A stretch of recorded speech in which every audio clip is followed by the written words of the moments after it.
என்னங்க பண்டிகைனால பாருங்க அதிரசம் முறுக்கு இல்லாத பண்டிகையே இல்லைங்க. நான் பாருங்க ஏற்கனவே நம்ம சேனல்ல வந்து வெல்லம் போட்டு உங்களுக்கு அதிரசம் செஞ்சு காமிச்சிருக்கிறேன். இன்னைக்கு நான் என்ன செய்ய போறேன்னா சர்க்கரை சேர்த்து அதிரசம் செஞ்சு காமிக்க போறேங்க. ரொம்ப ஈஸியா செய்யறேங்க. நான் எப்படி செய்யறேன் என்னங்கிறது இந்த வீடியோ முழுவதும் பாருங்க.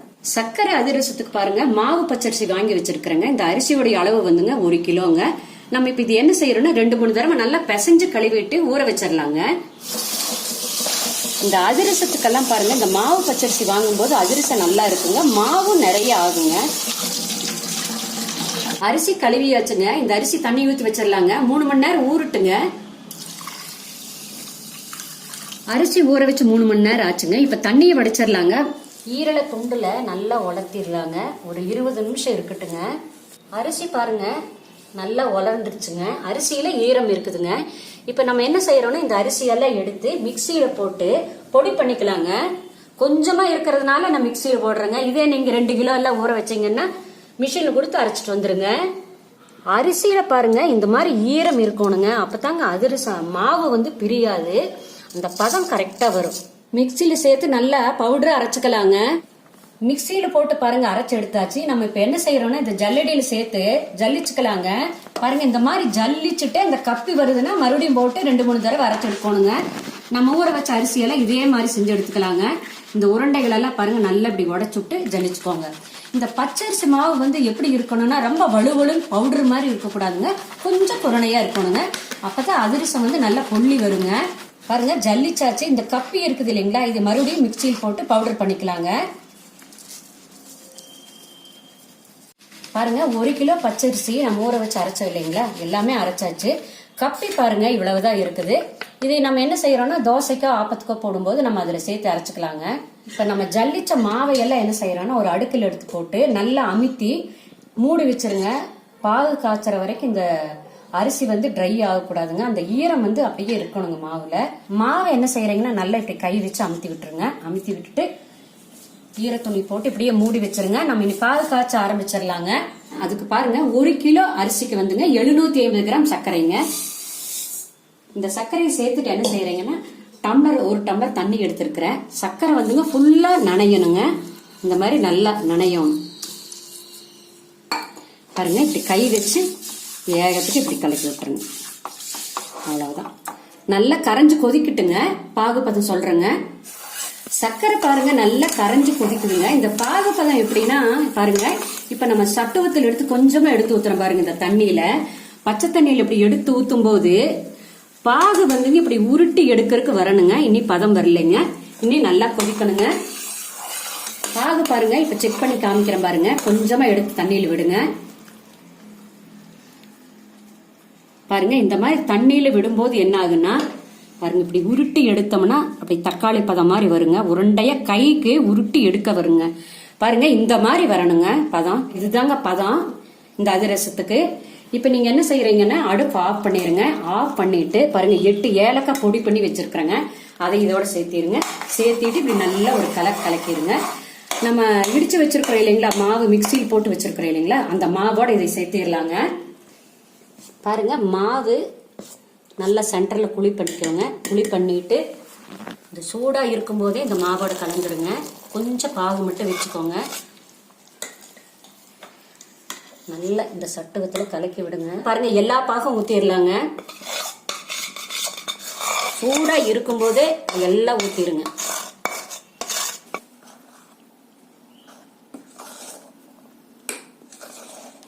சர்க்கரை பாகு ஊத்தி பாருங்க நல்லா கலக்கியாச்சுங்க. மாவு என்ன கொல கொலன்னு இருக்குதுன்னு நினைச்சுக்காதீங்க. இந்த அரிசி வந்து சர்க்கரை பாகுல ஊறும் போது நல்லா கெட்டி ஆயிருங்க. இப்ப வந்து மாவு வந்து சூடா இருக்குதுங்க. நீங்க என்ன செய்யறீங்க அப்படின்னா இதை நல்லா இப்படி கலக்கிட்டு மேல கொஞ்சமா நெய் ஊத்தி விட்டுருங்க. மாவு ட்ரை ஆகாம இருக்கும்.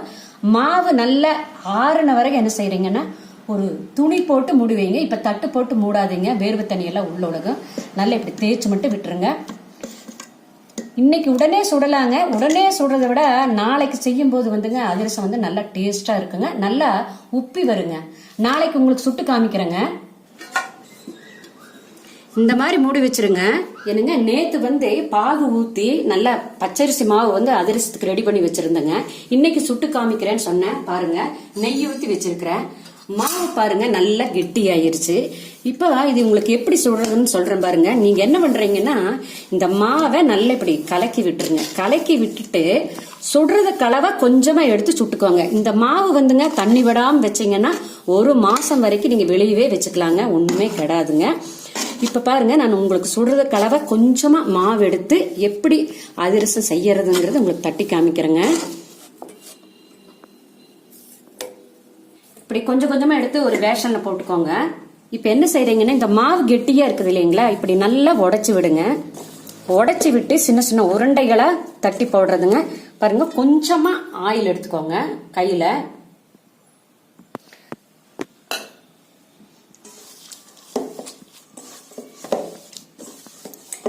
மாவு பாருங்க நல்லா கெட்டியா இருக்குது. இப்ப நம்ம தட்டுறதுக்கு கொஞ்சம் சிரமமா இருக்கு. அதனால என்ன செய்யறேன்னா இங்க பாருங்க, கொஞ்சமா சுடுதண்ணி எடுத்து வச்சிருக்கிறேங்க. அந்த சுடுதண்ணிய இப்படி லேசா கொஞ்சமா ஊத்தி விட்டா போதும்.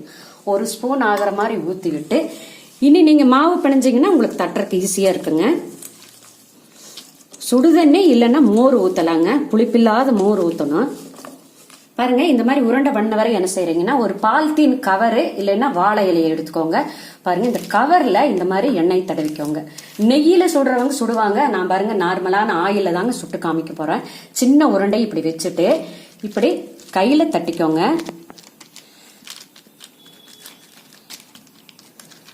ரொம்ப லேசா தட்டக்கூடாதுங்க. இங்க பாருங்க எவ்வளவு திக்னஸ் இருக்குன்னு பாருங்க.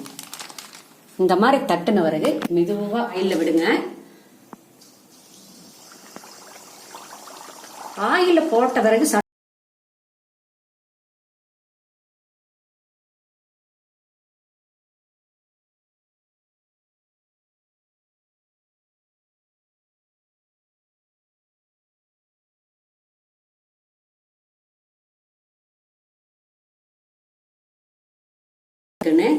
பாருங்க, ஆயில் எல்லாம் ஒண்ணுமே வடிக்கலைங்க. அடுத்தது இதே மாதிரி தட்டி போட்டுடலாங்க.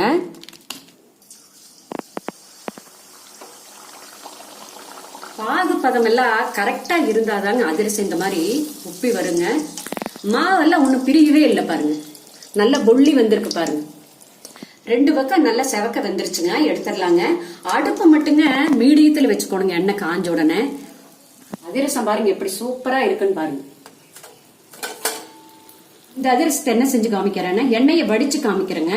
அதாவதுங்க அதிரசத்துக்கு டேஸ்டே வந்து எண்ணெய் இருக்கணும். ஒவ்வொருத்தருக்கு எண்ணெய் வேண்டாம்பாங்க. அப்ப என்ன செய்யறீங்கன்னா பாருங்க, இந்த மாதிரி எடுத்துக்கோங்க.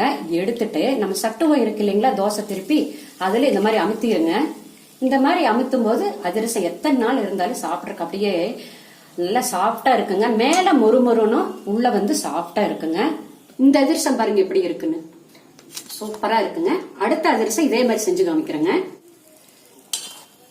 அதிரசம் பாருங்க உங்களுக்கு எப்படி தேவையோ, சின்னதா வேணா சின்னதா போட்டுக்கலாம், பெருசா வேணா பெருசா போட்டுக்கலாங்க.